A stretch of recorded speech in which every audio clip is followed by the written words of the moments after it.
This week, we're learning more about what's attracting farmers to the Upper Peninsula. People are coming here because they want to start small farms, they want to be involved in agriculture, and they want to provide that high quality, healthy food to their neighbors. Part of the allure is certainly the amount of available land in the UP, but so too is the community of farmers here who found a common thread in the way they practice.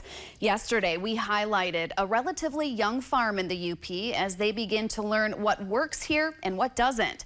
This morning, a farm with a focus rooted in ethical practices. From growing produce to raising livestock humanely and with intent. Practices that may look a bit different than you expect.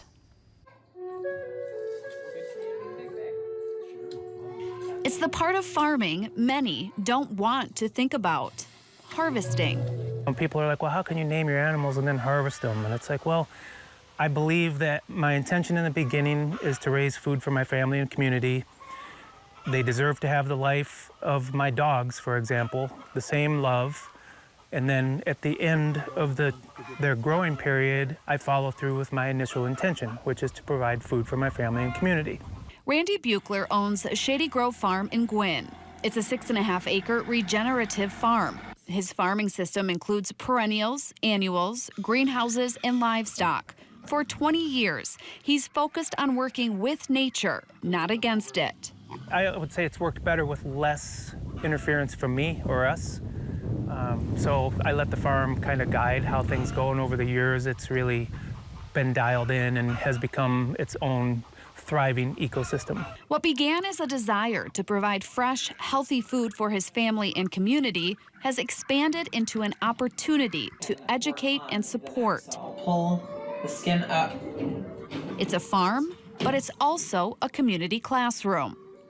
If anybody in our community or anywhere else wants to come here to learn these skill sets, it's far more important to me to pay those forward to people that want to learn to be self-sufficient in some manner.